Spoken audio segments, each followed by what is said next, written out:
आप देख रहे हैं भूतिया विला। दोस्तों, अगर आप चैनल पर नए हैं तो चैनल को सब्सक्राइब जरूर कर लें और साथ ही वीडियो को लाइक करके नीचे कमेंट बॉक्स में अपनी राय जरूर दें, ताकि हम आपके लिए ऐसी ही भूतिया घटना और ला सके। तो चलिए बढ़ते हैं आज की कहानी की ओर। दोस्तों, देर रात जब सफर करते हैं तो बहुत सी घटना आपके साथ घटित हुई होगी, जिनमें कभी कभार ऐसी घटनाएं जन्म ले लेती हैं जिनसे हमारा बच पाना काफी मुश्किल साबित हो जाता है। और ऐसी ही घटना मेरे साथ भी घटित हुई। आखिर क्या है पूरी घटना, आइए जानते हैं आज की इस कहानी में। यह तब की बात है जब मैं अपनी फैमिली के साथ शहर से गांव जा रहा था। रात के तकरीबन 11 बजे के करीब ड्राइवर ने अचानक ही गाड़ी रोक दी और गाड़ी के रुकते ही जब मैंने ड्राइवर से गाड़ी रोकने का कारण पूछा तो उसने कहा कि अरे सर, शायद गाड़ी का पेट्रोल खत्म हो गया है। फिर यह बोलते हुए वो गाड़ी से उतरा रिजर्व पेट्रोल के लिए, जो हमने एक कैन में भरकर गाड़ी की डिक्की में रखा था, क्योंकि रास्ता काफी लंबा था और ऊपर से रात का सफर। मगर गाड़ी की डिक्की खोलते ही ड्राइवर जोर से चीखते हुए बोला, अरे ये क्या हो गया सर। उसके इतना बोलते ही मैं उसी वक्त गाड़ी से नीचे उतरा और ड्राइवर के पास जाते हुए मैंने उससे कहा, क्या बात है भाई, चिल्ला क्यों रहे हो। तो इस पर उसने इशारे से दिखाते हुए बोला, ये देखो साहब। दरअसल वो पेट्रोल वाली कैन पूरी खाली थी, जिसे देखकर वह चौंक गया था और खाली कैन देखकर मुझे लगा कि ड्राइवर पेट्रोल डालना भूल गया होगा।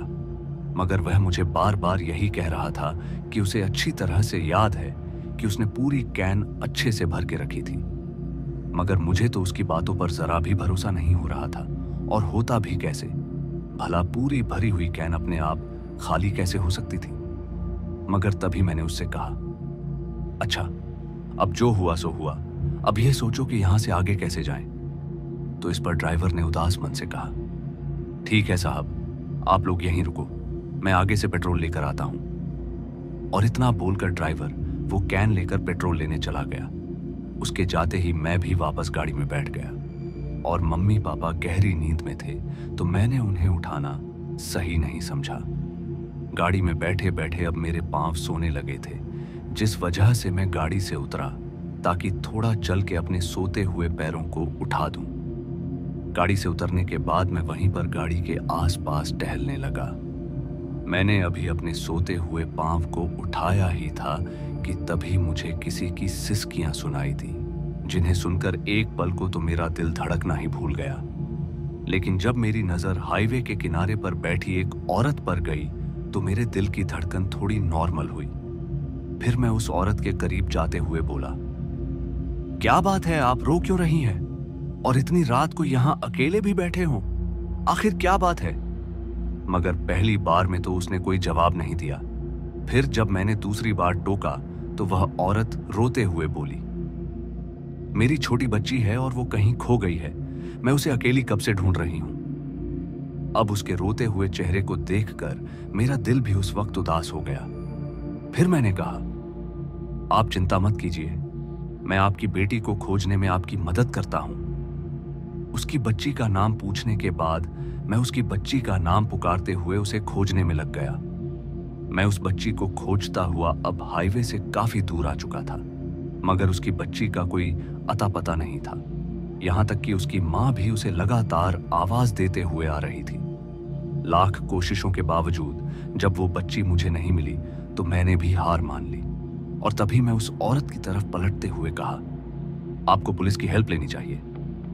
अभी मैंने इतना कहा ही था कि मैंने देखा कि वह औरत वहां से गायब हो गई है और वो अब मुझे दूर दूर तक दिखाई नहीं दे रही थी। उस औरत के अचानक से चले जाने का कारण मुझे समझ नहीं आ रहा था। आखिर मैं भी अब क्या करता। फिर मैं वापस अपनी गाड़ी की तरफ जाने के लिए मुड़ा कि तभी मुझे किसी बच्ची की पुकार सुनाई पड़ी। फिर जब मैंने उसकी तरफ देखा तो पाया कि एक छोटी सी बच्ची मेरी तरफ चली आ रही है, वह भी रोते हुए।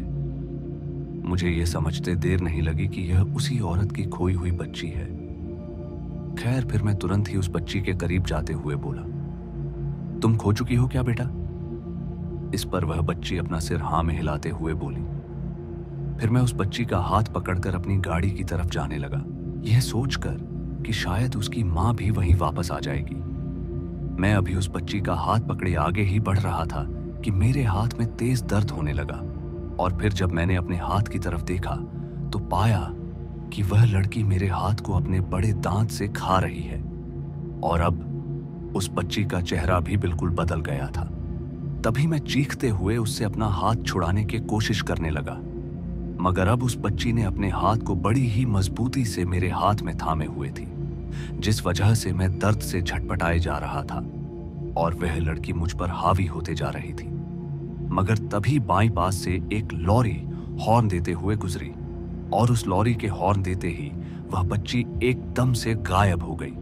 उस बच्ची के गायब होते ही मैं वहां से सरपट भागा और अपनी गाड़ी के पास पहुंचा, जहां पर मेरा परिवार मुझे आवाज लगा रहा था। साथ ही ड्राइवर भी पेट्रोल लेकर अब आ चुका था।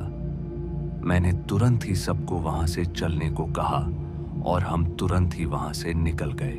वहां से निकलने के बाद एक जगह पर हम रुके तो हमें यह पता चला कि बहुत पहले इस नेशनल हाईवे के रास्ते पर एक औरत धान के खेतों से काम करके अपने घर लौट रही थी और उसका पति ना होने के कारण वो अपनी छोटी सी बच्ची को अपने साथ लेकर आती थी। और देर रात जब वो घर लौट रही थी तो रोड के साइड में उसकी बच्ची को एक छोटा सा खरगोश नजर आ गया, जिस वजह से वो बच्ची अपनी माँ का हाथ छुड़ाकर उस खरगोश की तरफ भागने लगी। मगर उस हाईवे पर तेज ट्रक हॉर्न बजाते हुए आया, जिसे देखकर उस बच्ची की माँ अपनी बेटी को बचाने के लिए ट्रक के सामने आ गई और अपनी बेटी को धक्का देकर आगे की तरफ धकेल दिया, मगर खुद ट्रक की चपेट में आ गई थी और वो उसी वक्त मर गई। लेकिन उसकी छोटी बच्ची अब अकेली पड़ गई थी। और कुछ हफ्तों के बाद वहीं आसपास के जंगल से एक बच्ची की लाश मिली, जो पूरी तरह से सूख चुकी थी। लोगों का कहना है कि भूख के मारे तड़प तड़प कर मर गई थी। और उस हादसे के बाद से वह औरत अक्सर अपनी बच्ची को ढूंढते हुए लोगों को दिखाई देती है। तो वहीं वह बच्ची अब कच्चे कलवे में बदल गई है, जो लोगों को दिखाई देती है। मगर वह बच्ची ट्रकों से डरती है, क्योंकि उसकी माँ ट्रक की वजह से मरी थी। तो दोस्तों, आज की इस कहानी में बस इतना ही। और मैं आपका दोस्त जल्द मिलूंगा एक ऐसी ही और डरावनी कहानी के साथ। धन्यवाद।